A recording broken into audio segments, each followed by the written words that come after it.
코로나로 인하여서도 어렵고 또 여러 가지 상황으로도 힘든데 또 비가 또 많이 와서 어려움을 겪는 분들이 계신 것 같은데 위에서 함께 또 기도하시기 바랍니다. 더불어서 8월이 시작됐습니다. 8월은 교회 주제가 은혜입니다.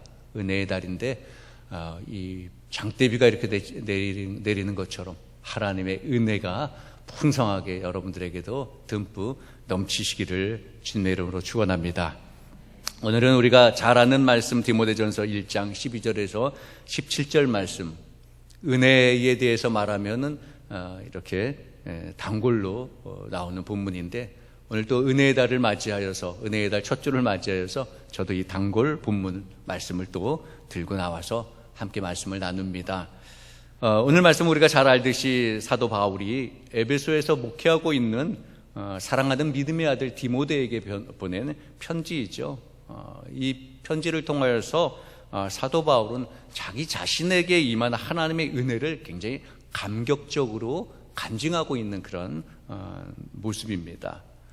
사도 바울은 예수 그리스도를 비방하고 또 믿는 사람들을 박해하고 폭행했던 그런 자라 오늘 그렇게 본문도 고백하고 있죠. 심지어 스데반과 같은 아주 충성스러운 예수님의 제자를 죽이는데 앞장섰던 사람이 바로 사도 바울이에요. 또 국내뿐만 아니라 외국에까지 나가서 기독교인들을 박해했던 이 원정 박해자가 될 정도로 아주 기독교인을 박해하는데 앞장섰던 그런 사람이었죠. 그래서 본인도 그를 자기 스스로 이렇게 표현하잖아요. 나는 죄인 중에 괴수다. 죄인 중에 괴수. 그렇게 표현합니다. 이 괴수라는 것은 그냥 일반 죄인들과는 급이 다르다라는 겁니다. 일반 가담자나 동조자 그런 정도의 죄의 질과는 다른 겁니다. 괴수는 더 엄청난 잘못을 저질렀고 더 엄한 벌을 받고 아주 최고의 대가를 치르게 되는 그런 자들을 괴수라고 이렇게 칭하는데, 이 사도 바울이 그런 괴수라는 거예요. 그런 죄로 정죄를 받아서 자기는 정말 죽을 수밖에 없는 그런 존재였는데 자기에게 하나님의 은혜가 임했다라는 겁니다. 하나님의 은혜가 임하였다라는 거예요. 비방자, 폭행자, 박해자였던 바울에게 하나님의 은혜가 임하니까 완전히 딴 사람이 되었습니다. 거룩하신 하나님의 자녀로 바뀌었습니다. 하나님의 은혜가 임하니까 거룩하신 하나님의 자녀가 됐습니다. 예수 그리스도의 사도가 되어서 귀하게 쓰임받는 충성스러운 일꾼이 되었습니다. 뿐만 아니라 이 사도 바울은 오늘날까지도 모든 시대의 모든 그리스도인이 존경하는 최고의 인물이 되었습니다. 하나님의 은혜를 받고 나니까 엄청나게 바뀌게 되는 겁니다.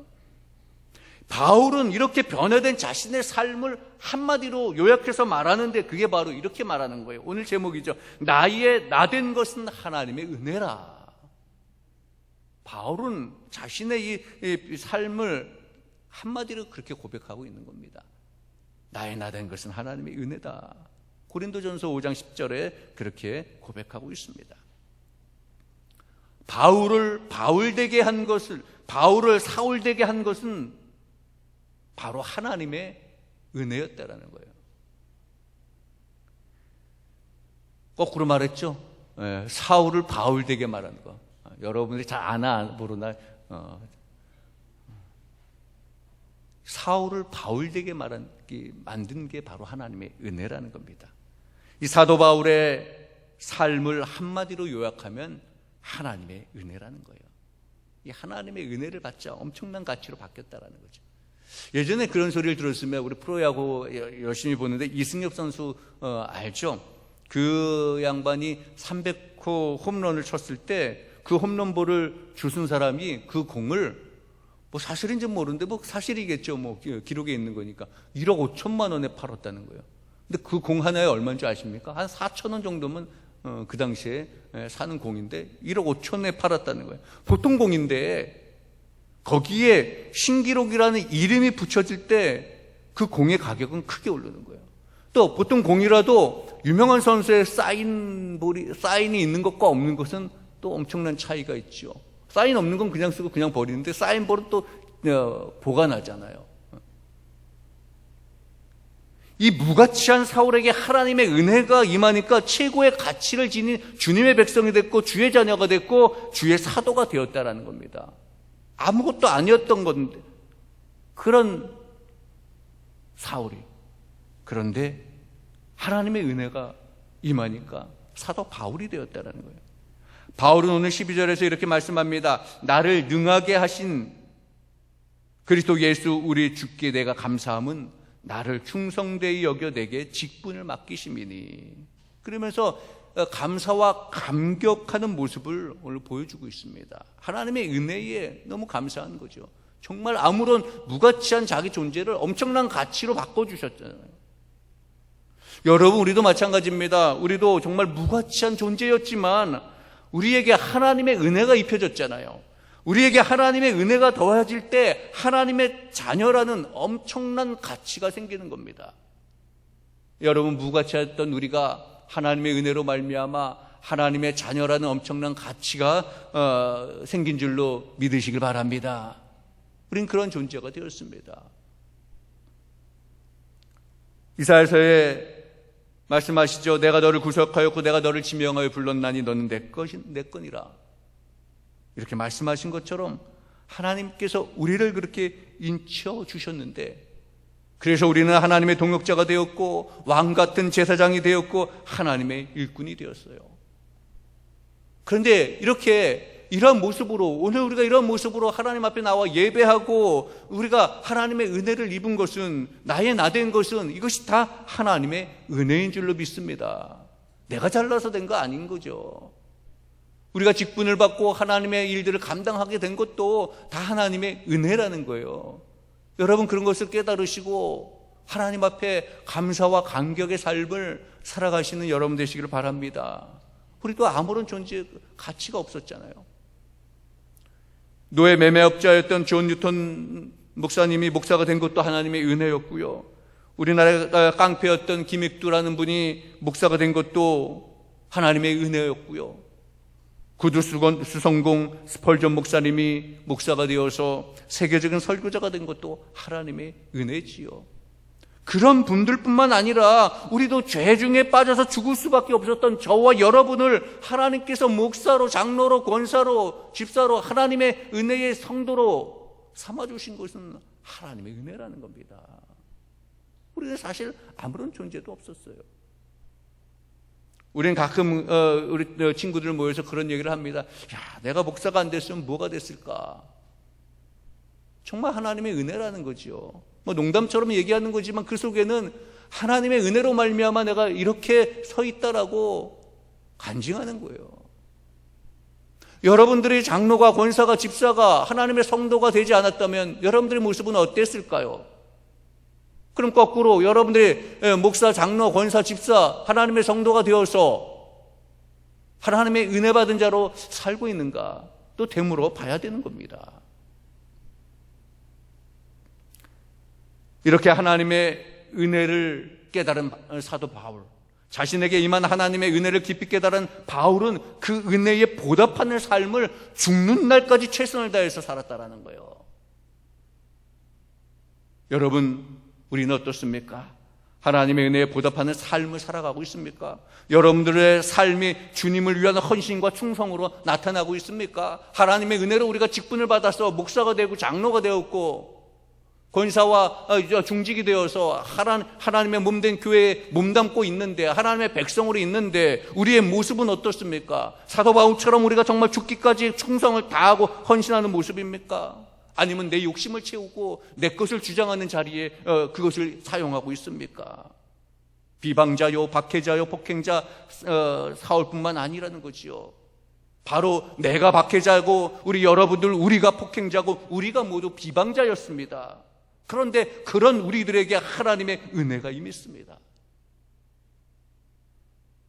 하나님의 은혜가 임하니까 비방자였던 우리가 하나님의 자녀가 되었습니다. 하나님의 백성이 되었습니다.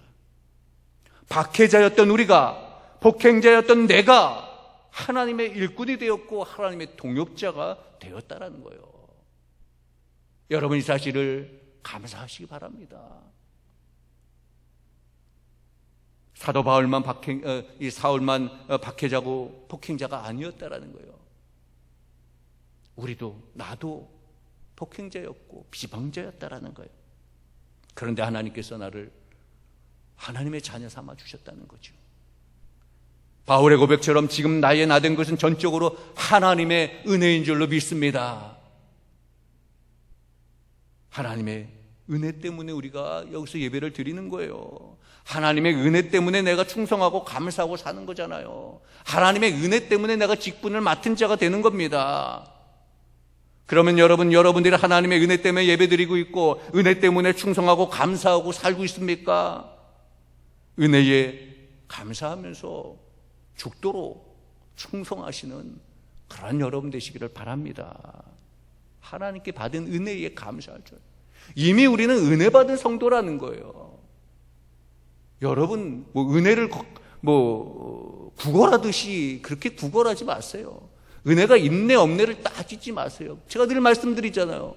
오늘 본문과 같이 오늘 사도 바울의 고백처럼 우리는 이미 폭행자였고 비방자였지만 이미 은혜를 받은 자라는 거예요. 은혜를 받은 자가 계속해서 은혜가 없다, 은혜를 달라 하면 은혜 받은 것을 잊어버리고 산다라는 거잖아요. 여러분은 하나님께서 왜 우리에게 이런 은혜를 주셨을까요? 왜 나에게, 여러분들에게 하나님의 은혜를 주셨을까? 왜 사도 바울에게 하나님께서 그 은혜를 주셨을까? 왜 허락하셨을까? 오늘 본문에는 먼저 이렇게 말합니다. 알지 못하고 행했기 때문에. 오늘 13절 말씀을 보면요, 내가 전에는 비방자여 박해자여 폭행자였으나 도리어 국류를 입은 것은 내가 믿지 아니할 때 알지 못하고 행하였습니다. 그렇게 말씀하고 있습니다. 그러니까 바울이 예수님을 비방하고 박해했던 것은 그 일이 사실은 그 당시에는 그게 하나님을 위한 일이라고 생각했습니다. 하나님의 뜻을 역행하여서 하나님의 나라를 말살하는 행위라는 것은 꿈에도 몰랐다는 거죠, 사실은. 몰랐기 때문에, 몰라서 행했기 때문에 용서받고 은혜를 입었다라는 거예요, 사도 바울이. 전에 그렇게 자기가 핍박하고 폭행하고 했던 것, 믿는 사람들 잡아가뒀던 것은 모르고 했기 때문에 용서받고 은혜를 입었다라는 거예요. 여러분, 그런데 오늘날 우리는 문제는 무엇입니까? 이 시대의 그리스도인의 문제는 알면서도 불법과 비리와 죄악을 행한다라는 겁니다. 알면서도 하고 있다라는 거죠. 하나님을 알기 전에 지은 죄는 다 용서받고 하나님의 자녀가 우리가 되어 있습니다. 그럼에도 불구하고 하나님의 자녀가 된 지금 우리는 분명히 무엇이 죄고 무엇이 하나님의 뜻에 어긋나는 것인지 뻔히 알고 있다는 거지요. 그럼에도 불구하고 우리는 예전과 다름없이 동일하게 죄를 짓는다면, 예전과 다름없이 동일하게 내 욕심을 채우려고 한다면, 예전과 다름없이 내 뜻대로만 행하려고 한다면 예전과 똑같이 비방자고 폭행자가 되는 겁니다. 그런데 여러분 기억해야 될 것은 그렇게 행해야 한다면 그 행위에 대해서는 이제 그냥 용서받지 못한다라는 거예요. 전에는 알지 못했기 때문에 그냥 그리스도의 십자가로 그냥 용서해 주셨습니다. 그런데 예수님을 알고도 뻔하게 그런 똑같은 죄를 다시 범한다면 이제는 그냥 용서받지 못한다는 것을 우리는 기억해야 되는 겁니다. 그래서 이제 하나님은 자녀에게 매를 대듯이 그 죄값을 묻는다라는 것을 기억해야죠. 다윗의 죄를 여러분 기억해 보세요. 다윗도 용서를 구하고 눈물에 흘려 회개를 했지만, 용서는 받았지만 그 죄값을 치렀다라는 겁니다. 여러분, 알지 못하고 행하였기 때문에 하나님께서는 분명히 은혜를 우리에게 주셨습니다. 그러면 은혜 받은 자로서 은혜 받은 자다운 삶을 살아내야 되는 거예요. 이전과 똑같은 삶을 살지 말자라는 거죠. 그리고 하나님께서 우리에게 은혜를 주신 것은요, 주님의 은혜가 넘치도록 풍성하였기 때문에, 주님의 은혜가, 주님의 사랑이 넘치도록 풍성하여서 우리에게 은혜를 주셨다라는 거예요. 오늘 14절 말씀에 보면요, 우리 주의 은혜가 그리스도 예수 안에 있는 믿음과 사랑과 함께 넘치도록 풍성하였도다, 그렇게 말씀합니다. 그러니까 14절에 바울이 비방자 핍박자이면서 은혜를 받은 것은 그가 알지 못했기 때문에 그런 행위들이었기 때문에 용서를 받았다, 은혜를 입었다 그랬습니다. 그런데 14절에 와서는 그거보다 더 큰 이유를 말씀하는데, 그 말씀은 주의 은혜가 예수님 안에 사랑과 함께 넘치도록 풍성하였기 때문에, 하나님의 은혜, 주님의 은혜가 풍성하여서, 넘치도록 풍성하여서 사도 바울이 하나님의 은혜를 입게 되었다라는 거예요. 온갖 죄와 교만으로 우리도 가득 찼었죠. 온갖 죄와 교만으로 가득 찼던 우리가 주님의 자녀가 되고 하나님의 일꾼이 됐던 것은 오직 하나님의 은혜라는 겁니다. 내 공로가 아니잖아요. 우리는 내가 교회를 꼭 나가주는 것처럼, 내가 꼭 일을 하는 것처럼, 내가 헌신하니까 너희들은 따라와라, 아니라는 거예요. 하나님께서 그렇게 세워주셨다라는 겁니다. 오직 하나님의 은혜로 내가 구원받았고, 하나님의 은혜로 내가 하나님의 일꾼이 되었다라는 거예요. 그래서 우리는 늘 겸손해야 돼요. 목회자가 되든 장로님들이 되든 권사든 중직자가 되든 무엇을 하든지 간에 여러분들의 어떤 경력이 화려해서 그걸로 직분 세우는 거 아니잖아요. 우리 교회에서 어떤 경력을 보고 직분을 세우고 학력과 이런 것들, 배경을 보고 세우는 거 다 없어져야 되는 거예요. 신앙의 가치를 봐야죠. 한국의 교회가, 우리 감리교회가 왜 이렇게 힘들어질까? 저는 목사로서 한번 생각해 봤어요. 세상의 방법을 너무 많이 따라간다라는 거죠. 우리는 나의 나 된 것은, 우리가 하나님의 백성이 된 것은 오직 하나님의 은혜이기 때문에, 하나님의 은혜와 예수님의 사랑을 제외하고는 그 어떤 것으로 설명할 수가 없는 거예요. 죄인된 내가 목사가 되었고 여러분들이 하나님의 성도가 되었다는 것을 무엇으로 설명할 수 있습니까? 하나님의 은혜, 하나님의 사랑으로밖에 설명이 안 되는 겁니다. 그런데도 주님의 자녀가 된 이후에도 여전히 우리가 죄에 약하여서 넘어지고 실패한다 하면 하나님 앞에 부끄러운 거죠. 그럼에도 불구하고 주님의 사랑과 주님의 은혜가 풍성해서 우리가 그 주님의 자녀된 이후에도 여전히 죄에 약하여서 넘어지고 실패해도 주님 앞에 나와 엎드리면, 주님을 부르면 주님의 넘치는 은혜와 사랑을 우리를 보다듬어 준다라는 거예요. 왜? 하나님의 은혜가 풍성하기 때문에. 여러분, 혹시라도 우리가 지난 주간 동안에도 죄 가운데 있었고 충성하지 못하고 육신의 소욕에 이끌려 살았습니까? 오늘 이 시간 은혜가 풍성하신 주님 앞에 여러분들의 죄를 고백하고 주님의 은혜를 사모하시기를 바랍니다. 그러면 주님의 풍성하신 은혜와 사랑으로 우리를 받아주시고 새 힘을 주실 줄로 믿습니다. 풍성하신 하나님의 은혜가 우리에게 임하기 때문에, 하나님의 은혜와 사랑이 풍성하시기 때문에 우리에게 그러한 은혜를 주시는 거예요. 사실은 날마다 우리가 넘어지고 연약하지만 그래도 주님을 붙잡겠노라 고백하면 그 풍성하신 은혜와 사랑으로 우리에게 또 새 힘을 주시고 새 은혜를 부어주시는 거예요. 날마다 그래서 우리는 하나님의 은혜 가운데 거하는 거지요.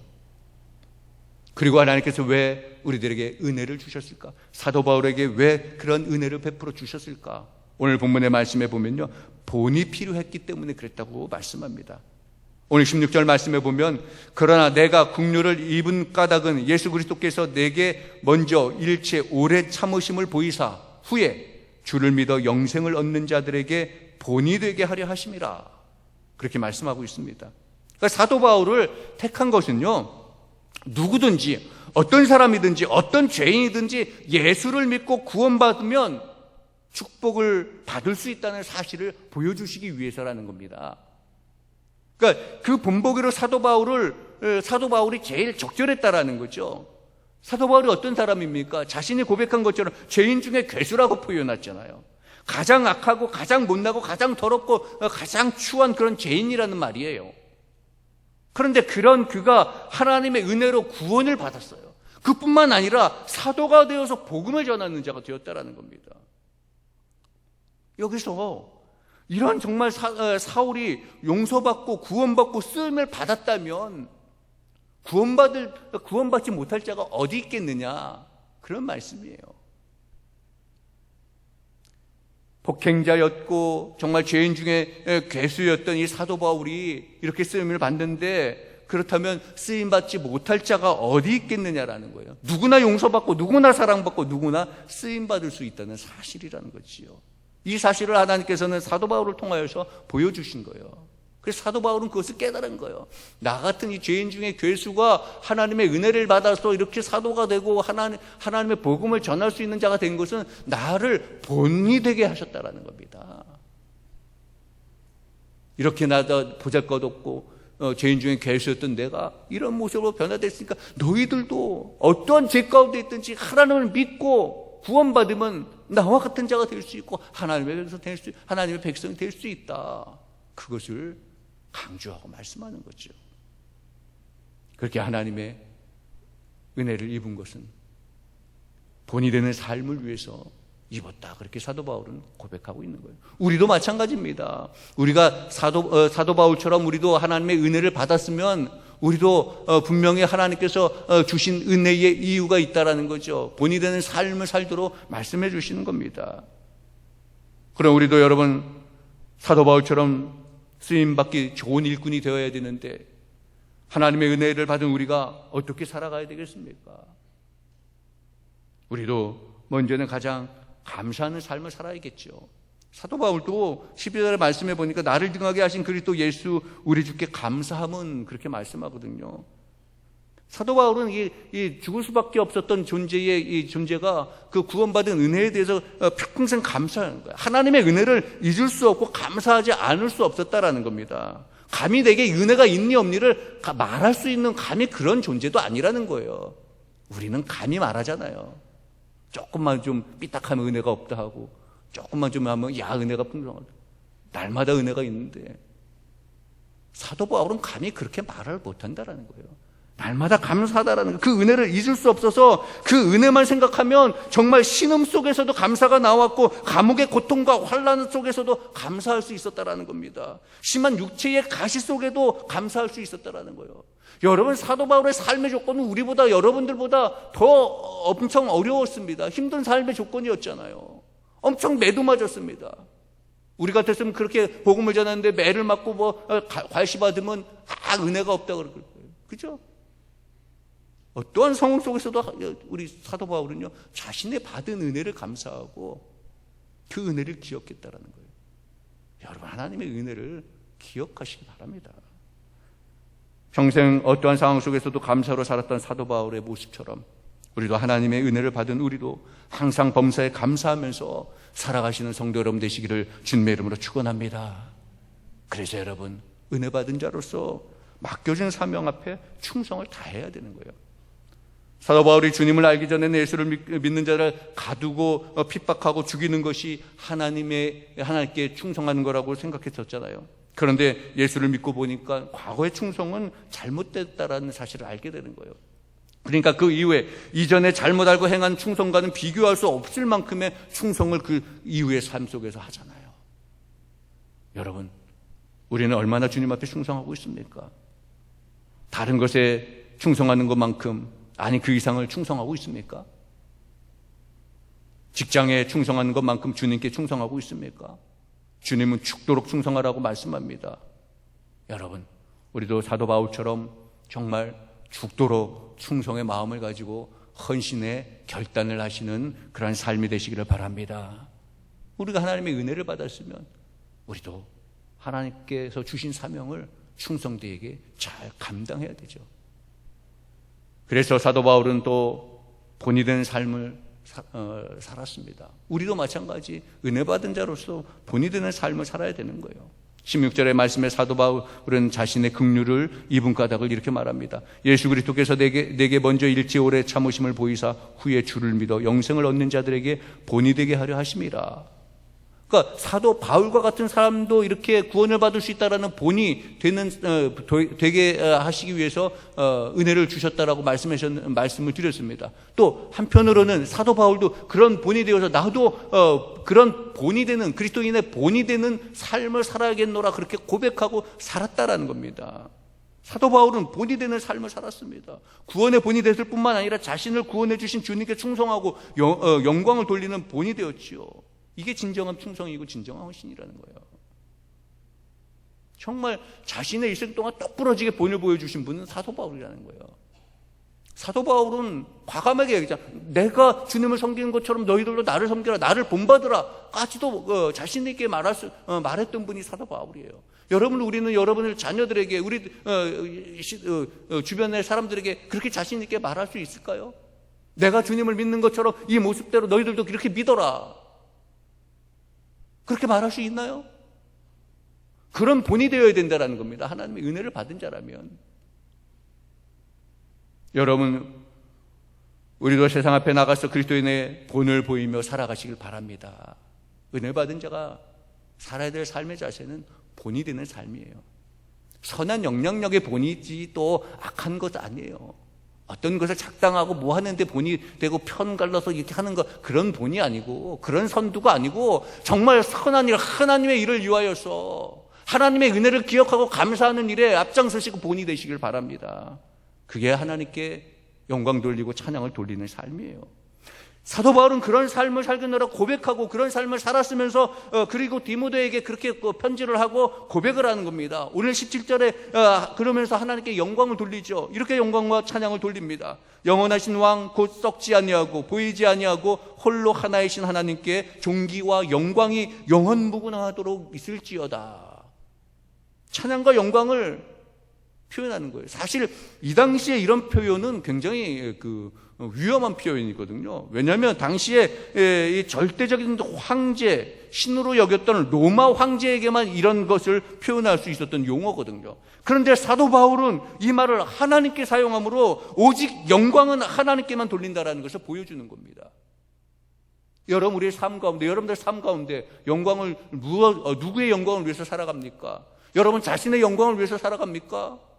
여러분들의 이름을 내세우려고 아무개 목사가, 아무개 장로가 이것을 해냈어 라고 하는 것 때문에 그 기념비를 세우려고 하십니까? 오직 하나님의 영광만을 나타내는 진정한 은혜 받은 자의 삶을 살아가신 여러분 되시기를 바랍니다.